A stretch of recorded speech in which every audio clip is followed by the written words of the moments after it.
우리는 지난주에 추석 명절을 보냈습니다.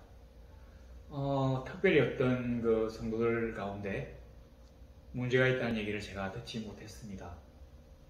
평안한 추석이 되셨기를 바라고요. 또 약간의 휴식도 있었지만 서로 사랑하고 섬기고 봉사하느라 참 수고가 많으셨습니다. 우리는 이제 느헤미야를 마치고 복음의 시작이라는 것에 대해서 한번 생각해 보고자 합니다. 마가복음 1장에 보면 이 마가복음이 마태, 마가, 누가, 요한 중에서 아마 제일 먼저 기록된 모양입니다. 그러니까 사실은 이게 신약의 시작이라고 볼 수 있죠. 마태가 아닙니다. 마가입니다. 왜냐면 이게 양이 제일 작거든요. 그 마가복음 1장에 보면 하나님의 아들 예수 그리스도의 복음의 시작이라고 되어 있습니다. 자, 복음의 시작이라는 말을 우리가 너무 추상적으로 생각하지 말고 한번 현실의 삶으로 한번 당겨봅시다. 그러면 창세기 12장 1절이 시작됩니다. 뭐라고 하냐면 여호와께서 아브라함에게 이르시되 너는 너의 고향과 친척과 아버지의 집을 떠나 내가 네게 보여줄 땅으로 가라. 교회라는 뜻이 뭐겠습니까? 이 세상으로부터 구별되어서 불러내어져서 구별되어서 성결한 몸으로 모인 사람들의 회를 말합니다. 히브리어로는 카할이라고 합니다. 이게 영어로는 이제 콜이죠. 콜, 부르심. 하나님은 세상으로부터 우리를 부르셨습니다. 이 세상이 하나님을 알지 못하는 어떤 사탄의 법칙에 익숙하고 사탄의 죄성에 몸에 익은 그 임박힌 그런 사람들이 사는 곳이라고 했을 때 그곳으로부터 하나님이 어째서인지는 모르지만 우리를 불러주셨습니다. 사실 아브라함도 보면 왜 하나님이 아브라함을 수많은 사람이 있는데 하필이면 아브라함을 불러주셨는지 모릅니다. 이유가 없어요. 아버지 되라는 아브라함의 아버지 데라는 하나님을 믿는 사람이 아닙니다. 그는 달신나라를 섬기는 사람이었어요. 갈대아 우르에서 달신나라를 섬겼는데 원래 이 우르는 바벨론의 바로 남쪽에 있습니다. 그러니까 아마 벨신의 영역이었을 겁니다. 근데 여기서 나나의 신상을 만들어서 파는 사람이 장사가 되겠습니까? 장사뿐만 아니라 아마 벨신에 대한 그 신성 모독 혐의로 큰 고초를 겪었을 것입니다. 여기 보면 그 데라의 큰아들이 하란이 우르에서 죽었어요. 아마 이것과 관련된 전설도 있지만 아마 이것 때문에 데라가 일족을 이끌고 이 유브라데 강을 따라 끝까지 쫙 올라간 그곳이 하란입니다. 그러니까 이 사람이 그러니까 옛날 사람은 요즘 사람하고 다릅니다. 지역신 개념이 있거든요. 가령 부산에서 섬기는 신, 대구에서 섬기는 신, 서울에서 섬기는 신, 광주에서 섬기는 신 이렇게 지역신 개념이 있습니다.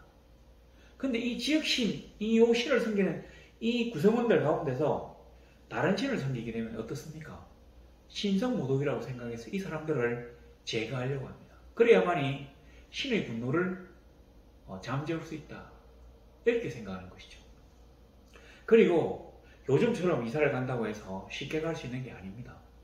그 당시에는 도시의 중요한 어떤 그 세력이 되는 사람들이 외부로 가는 것을 엄격하게 금지했습니다. 막았어요. 그래서 도시의 성벽으로 막기도 하고 이 사람들이 글쎄 도시 성벽 안에 살았는지는 잘 모르겠습니다.游牧민이니까. 그렇지만 어떤 이 우르라고 하는 이 도시국가의 그 세력권 내에 있기 때문에 도망가기가 어렵습니다. 옛날에 조선시대에 너무 그 나라에서 못되게 굴어가지고 사람들이 막 도망을 가서 도망을 못 가게 막아놓은 게 뭐냐면 오가작통이에요. 오가작통. 5집안을 하나의 통으로 묶어가지고 공동 책임을 다 부여하는 겁니다. 이 도망을 가면 나머지 4명이 책임을 져야 돼요. 그러니까 이웃들이 서로 도망을 못 가도록 뭐라고 합니까? 감시를 하는 거죠. 아마 이 당시에도 이런 게 더 심했을 겁니다. 근데 너무 이 데라가 이 우르에서 살기가 곤란했기 때문에 도망을 간 거예요. 그렇지만 사막 쪽으로 도망을 가기는 싫어서 그 유브라데스 강을 따라 계속 올라가는 겁니다. 그 지도를 보면 이 우르는 지금 이라크 남쪽에 있어요. 여기서 끝까지 계속 올라가면서 터키 남부에 있는 하란까지 갑니다. 하란에 가니까 달신 나라를 섬기거든요. 원래 이 사막에서는 달신을 섬겨요. 그 사막의 밤에 그 뭐라고 합니까? 오아시스에 그 달이 딱 진짜 보기 좋을 것 같습니다. 저는 뭐 가본 적이 없어서 모르겠지만. 근데 이 달이 작은 달에서부터 점점 커졌다가 다시 작아지고 커지고 하는 이런 것들이 사람들을 아주 매료시켰을 것입니다. 자, 그래서 뭐 고대 뭐 신이라고요. 별 거 있습니까? 뭐 태양신, 뭐 달신, 여기는 벨신. 뭐 하여튼 그런데 이 사람이 거기 가니까 자기가 신봉하는 신을 섬기는 사람들이 살고 있거든요. 그래서 이 사람이 하란에 정착했어요. 자, 여기서부터 이야기가 시작됩니다. 하나님이 나타나셨습니다.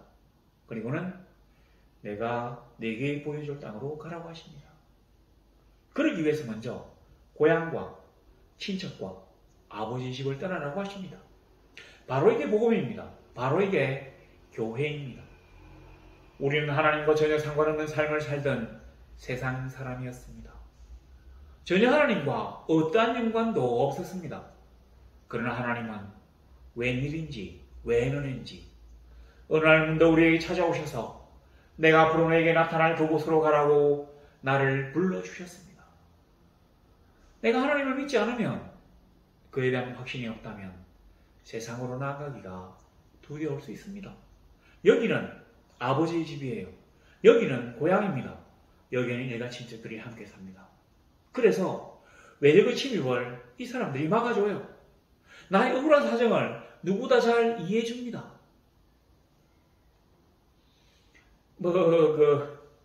우리 우스갯소리로 뭡니까? 뭐 한 집안에 그 검사하고 의사 한 명은 있어야 세상 사람이 편하다고 하는 얘기가 바로 이런 거잖아요. 뭔가 자기 얘기를 들어줘야 됩니다.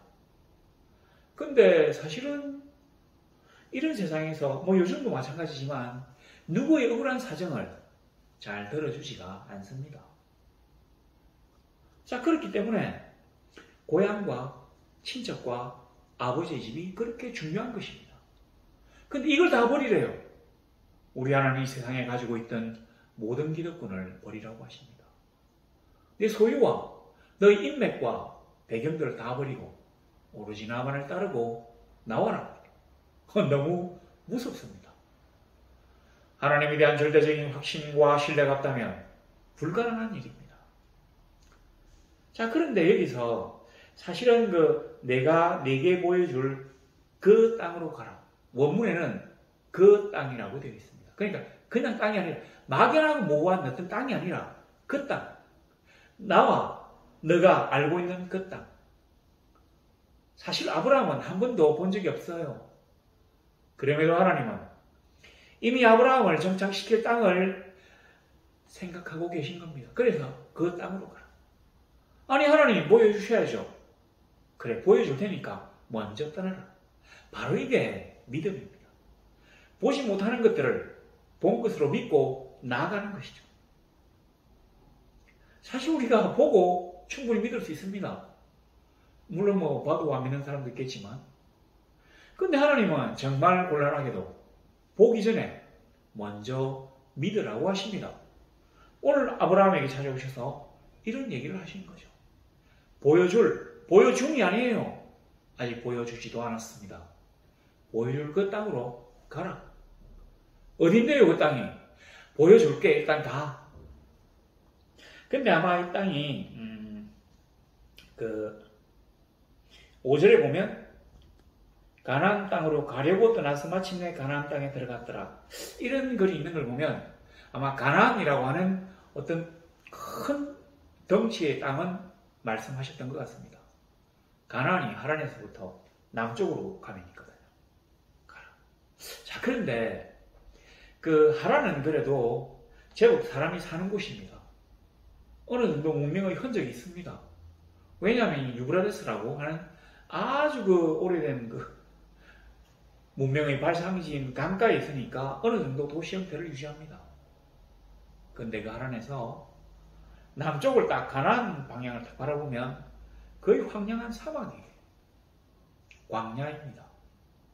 그러니까 막 모래가 막 이런 사막은 아닌데 그냥 뭐라고 합니까? 뭐 나무도 좀 없고 이렇게 먼지가 있는 뭐 그런 사막이에요.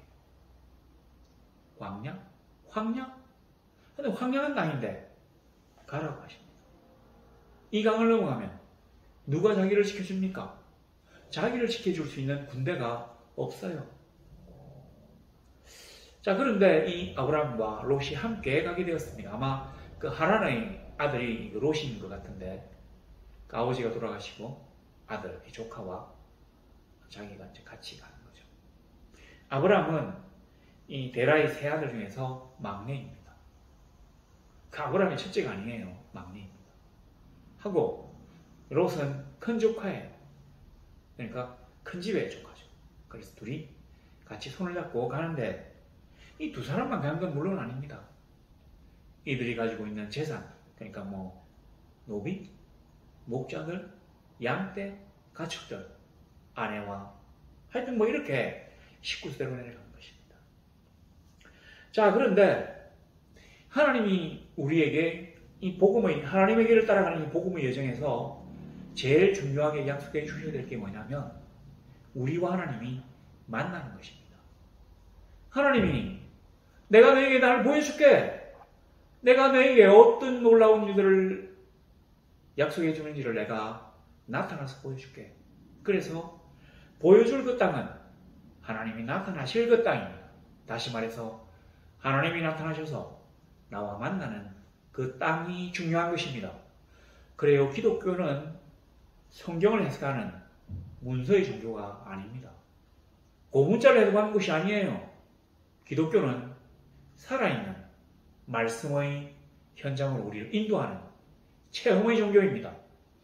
우리가 이 성경 말씀을 제대로 지킨다면 하나님의 놀라운 역사가 우리의 삶의 현장에서 나타나게 되어야 진정한 기독교라고 할 수 있습니다. 우리가 하나님을 만나지 못했다면 우리가 진정한 성도가 되는데 너무 큰 어려움이 있을 것입니다. 왜냐하면 인간은 항상 여유가 있으면 게을러집니다. 내가 하나님 배울 필요가 없어요. 내 몸 먹고 살만하고 몸 건강하고 자식들 잘 되는데 내가 왜요? 이렇게 이해할 수 있습니다. 그래서 우리가 진짜 어려웠고 힘들고 다급할 때 하나님과 했던 약속을 잘 지키지 않으려고 합니다. 저도 마찬가지입니다. 그러니까 제가 이번에 결심한 게 있어가지고 요번에 이제 한글로 이렇게 성경을 좀 적는 게 너무 이게 이제 손이 아파가지고 손가락이 아파서 영어 필기체로 이렇게 제가 그러니까 많이는 못하지만 설교할 만한 어떤 그 뭐 공부해야 될 이거를 영어로 이제 쭉 적도록 제가 스스로 다짐했습니다. 근데 한 3주 정도밖에 안 됐는데 이게 지금 조금씩 약화되는 면이 있습니다. 이렇습니다. 인간이 항상 그래요. 자, 그런데 우리가 하나님을 만나지 못한다면 수많은 어떤 그 자기 합리화, 게으름, 나태, 거기다가 마침내는 하나님에 대한 의심이 막 생기거든요. 그는 존재하지 않는지도 몰라. 그가 계시다면 왜 이렇지? 막 이런 생각들이 번개치 우리의 뇌에 접어들 수 있습니다. 막 샥 들어와요. 자, 이걸 만나려고 하면 그 누구도 부인할 수 없는 내 몸으로 체험하는 하나님을 우리가 만나야 합니다. 제가 옛날에 서울에서 사회 갈 때 이런 일이 있었습니다. 어떤 권사님의 아들이 있었는데 이 아들이 이제 대학생인데 그 게임 중독이에요. 그러니까 뭐 인터넷 중독인데 하여튼 뭐 게임, 컴퓨터라는 게임 중독입니다. 근데 이것 때문에 그 아버지하고 친자로 갈등이 많았어요.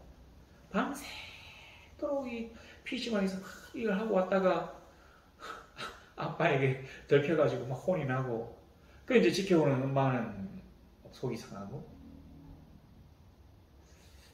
근데 이 아들이 하나님을 제대로 안 믿었던 모양입니다. 이 권사님이 저희 찾아와서 제 아들을 데리고 가서 하나님을 좀 만나게 해주면 좋겠다. 사실 제가 서울에서 그런 사람들 진짜 많이 만났거든요. 근데 다른 사람들은 다 그래가지고 하나님을 만났어요. 그러니까 기적을 체험했습니다. 그래서 뭐 그렇게 하자고 하고는 제가 자주 가던 그 도봉산에 어떤 기도하는 제가 자주 가는 봉우리에 데리고 왔습니다. 그리고 엄마와 아들에게 여기서 기도하라고 하고 저는 이 봉우리에서부터 좀 내려와서 이제 밑에 쭉 올라와서 이쪽으로 봉우리 가고 이쪽으로 오는데 가서 놔두고 저는 이렇게 내려와서 이 다른 봉우리에서 기도합니다.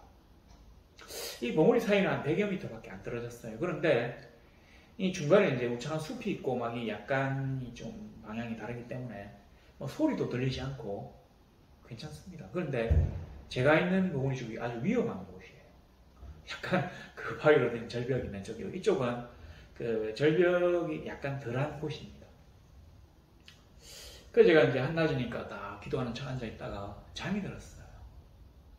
너무 피곤해가지고 한숨 잤는데 일어나기 직전에 어떤 생각이 탁 들었냐면 어떤 꿈을 탁 꿨냐면 막 그 이 모자가 딱 일어나가지고 가려고 이제 이불도 챙기고 뭐 성경도 챙기고 짐을 싸는데 성경책이 떼굴떼굴 굴러가지고 저 바위가 제일 높은데 이 바위 중간에 나무가 하나 쫙 오가 있는데 그 나무에 나무 가지에 딱 걸리는 거예요. 펴져가지고 제가 이거를 딱 보고는 깼거든요.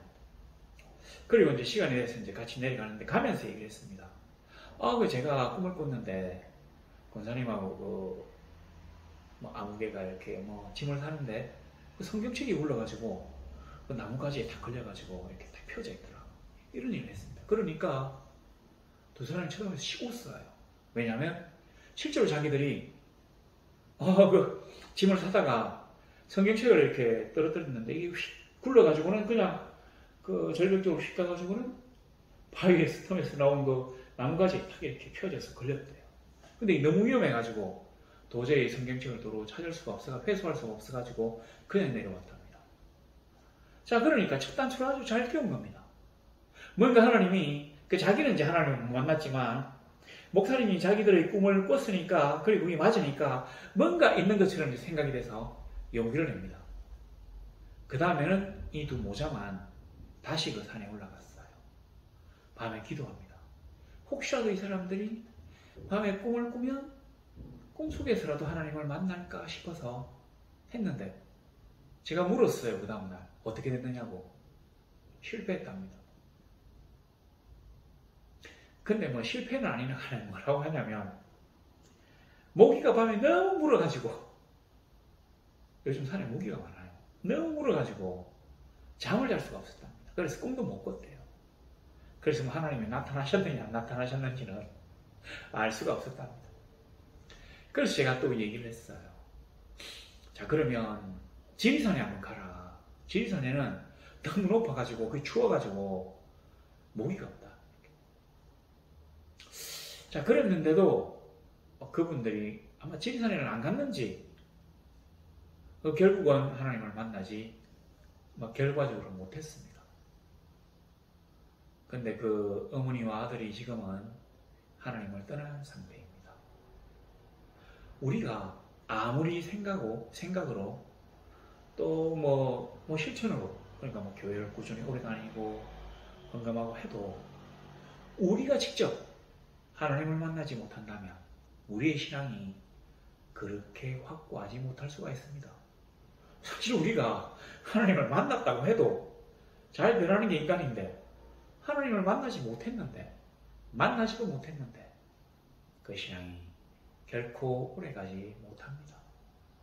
바로 이런 것이죠.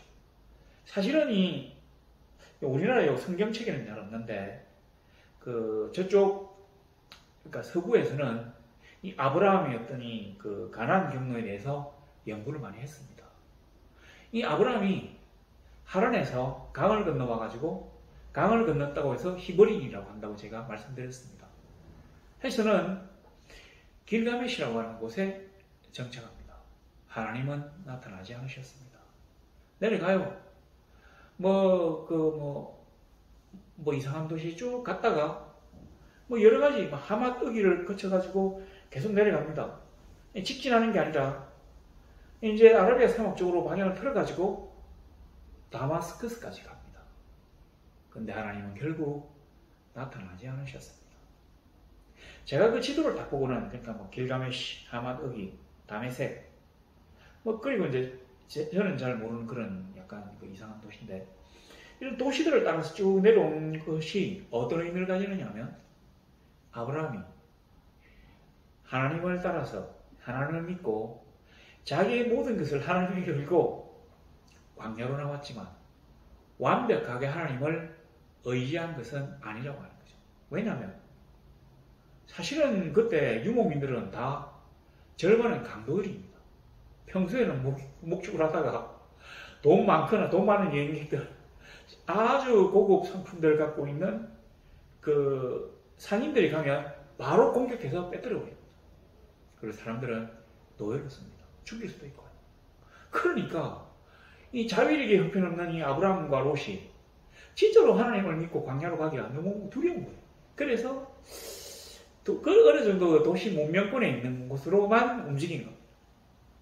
다마스커스.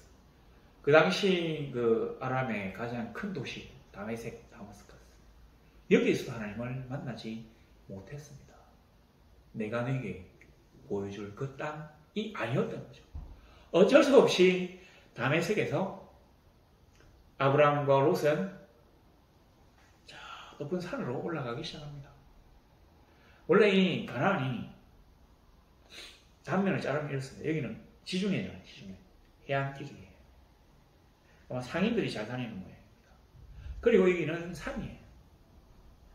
그리고 이 산을 건너면 여기는 요단강과 사해가 있습니다. 이 옆으로 왕이 들어가 있어요. 왕이 군대를 끌고 왔다 갔다 하는 아주 넓은 길이 있는 모양입니다. 그러니까 이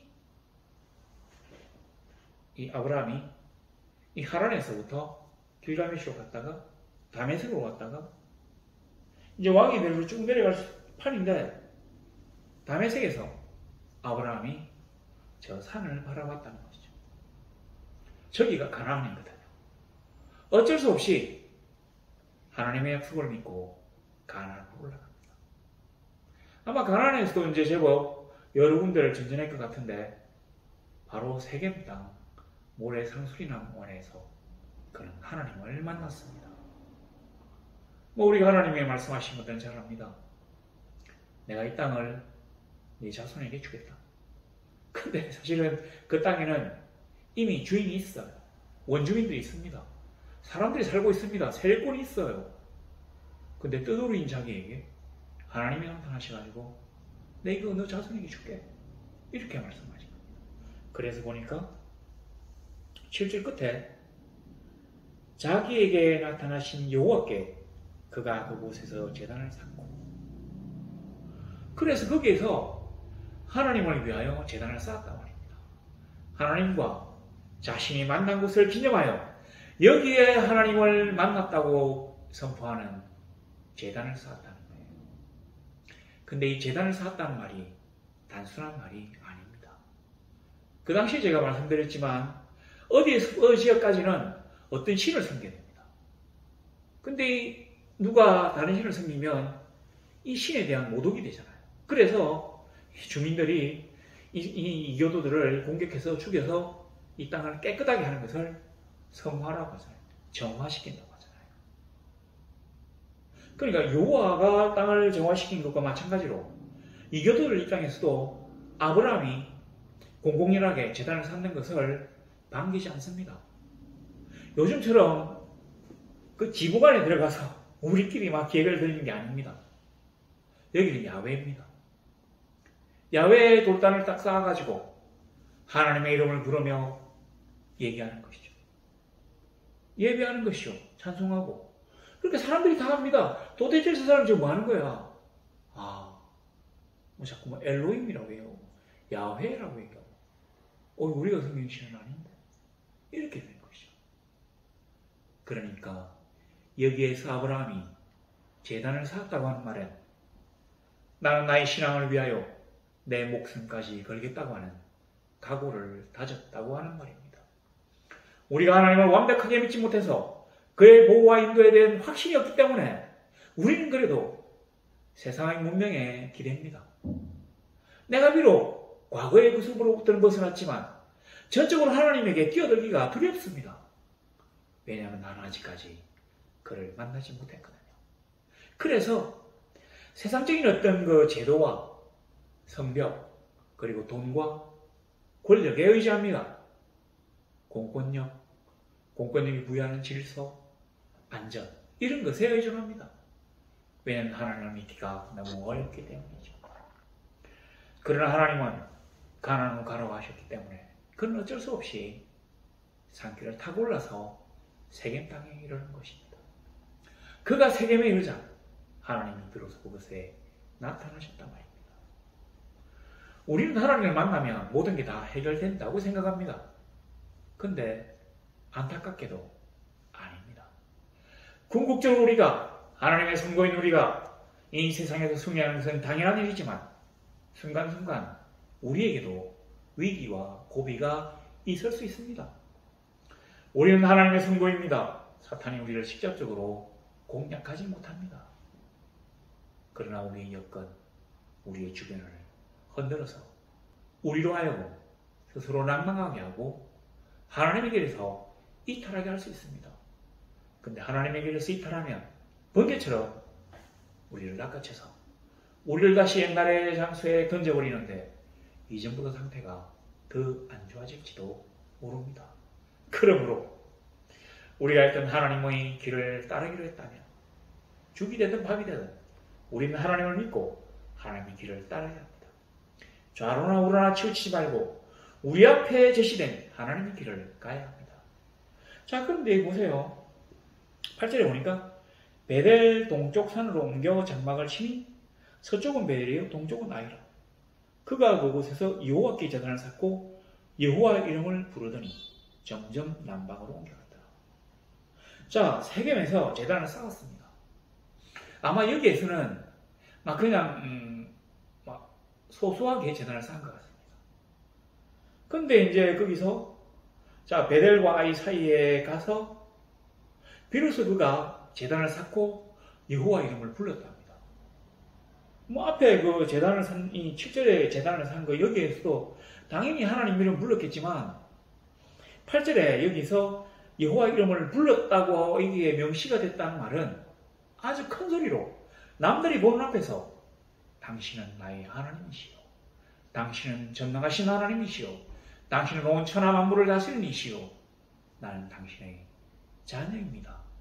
나는 하나님의 백성입니다라고 남들 앞에서 외쳤다고 하는 말입니다. 그래요. 그가 그랬기 때문에 더 위험해진 겁니다. 당장 보면 9절에 점점 남방으로 옮겨갔더라고 되어 있지 않습니까? 이 남방인데 사실은 이게 남방이 네게브입니다. 네게브. 그러니까 아마 그 이스라엘 남쪽에 있는 그 사막 이름이 네게브인데 이 네게브 사막은 사람이 살기 어려워요. 그래서 이스라엘이 그 핵실험장으로 사용했다고 하는데 그 정도로 좀 황량한 곳입니다. 물도 없고. 근데 이 네게브 사막, 네게브라고 하는 뜻이 바로 남방이라고 합니다. 남방. 남쪽에 있다고 해서 남방이죠. 자, 그런데 이 사람이 왜 네게브 사막으로 옮겨갔겠습니까? 바로 원주민들의 터세에 밀려서 내려간 겁니다. 당신은 하나님이십니다라고 큰 소리를 외친 건 좋았는데 그래? 너 우리 땅에서 나가. 나는 당신 안 섬겨. 너 누구야? 자, 이렇게 된 것입니다. 그래서 가는 곳마다 그는 원주민들과 충돌을 하면서 우리 식으로 하면 터세에 밀려가지고 사람들이 살고 있지 않는 사막으로 가게 되었다는 얘기입니다. 왜 여기는 가도 됩니까? 너무 황량하거든요. 목축 유목민들에게도 진짜 견디기 어려운 곳이 바로 이 네게브예요. 그러니까 농사 짓는 사람은 당연히 오지도 않고 유목민들만 오는데 유목민들도 네게브 중심까지는 안 옵니다. 아무것도 없어요. 변두리에 있는 어떤 풀을 찾아서 내려온 것입니다. 이 뒤에 보면 10절에는 이제 설상가상으로 그 땅에 기근이 들었답니다. 애굽에 가고 싶어 했대요. 자, 여기까지인데 우리가 하나님을 찾고 하나님을 만나고 한다고 해서 금방 모든 게 형통하는 것은 아닙니다. 그러나 어떻습니까? 오늘 지나보니까 어떻습니까? 이 세상에서 가장 영향력이 큰 사람이 바로 이 아브라함이잖아요. 세상에 2대 종교가 있습니다. 종교 인구가 한 10억에서 20억쯤 되는 2대 종교가 있는데 하나는 기독교고 하나는 이슬람교잖아요. 그 두 종교의 조상이 바로 이 아브라함이거든요. 이 아브라함 때문에 사실은 아브라함의 이 후손들 때문에 지금 전 세계가 종교 전쟁으로 시끄럽습니다. 가장 영향력 있는 사람이에요. 심지어 하나님이 그를 갖다가 그 땅으로 보내실 때 뭐라고 하셨습니까? 3절에 보니까 너를 축복하는 자에겐 내가 복을 내리고 너를 저주하는 자에겐 내가 저주하리니 땅의 모든 족속이 너로 말미암아 복을 얻을 것이라 하신지라. 우린 이거를 아브라함의 후손으로 쭉 태어난 예수 그리스도로 말미암아 우리가 구원받는 거다. 이런 거 다 알고 있는데, 자, 그거 말고 이거 보시면 너를 저주하는 자에게는 내가 저주하리니. 옛날에는 사실 이 객과 손님이 아주 친절하지 않으면 반드시 문제가 생깁니다. 왜냐하면 이게 와가지고 막 공격하고 죽일 수 있으니까. 그냥 여행객인데도 불구하고 주변에서 번개처럼 달려들어서 뺏들 수 있으니까. 그래서 사람들이 후대가 참 중요합니다. 근데 이게 보세요. 그리고 상대방의 세력이 좀 미미하면 아주 막 경멸해서 무시해가지고 확 잡을 수 있거든요. 근데 여기 보면 너를 저주하는 자에게 내가 저주하리니. 이 저주가 우리나라 말로 똑같지만 사실은 원문은 다른 저주입니다. 앞의 저주는 무시하면서 욕하는 거, 멸시하는 거, 이런 저주고요. 뒤의 저주는 신의 정죄를 말하는 저주입니다. 그러니까 너를 만나가지고 사람들이 너희 세력이 약한 걸 보고 너를 무시하거나 멸시하는 마음을 품고 너를 조롱하기로 한다면, 욕이라도 한마디 하면 내가 절대로 가만 안 두고 완전히 엄청난 복을 내려가지고 박살을 내겠다. 이렇게 약속을 해주신 것입니다. 우리는 그런 사람입니다.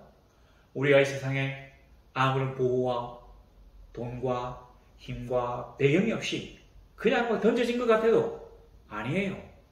우리의 뒤에는 놀라우신 하나님이 우리의 배경으로 계십니다. 우리의 머리 위에는 하나님의 전능의 손이, 원능의 손이 펼쳐져 있습니다. 우리를 해야 할 자가 아무도 없습니다. 우리를 섭섭하게 해요. 우리에게 관다고요. 하나님이 결단코 용서치 않고 갚아주실 것입니다.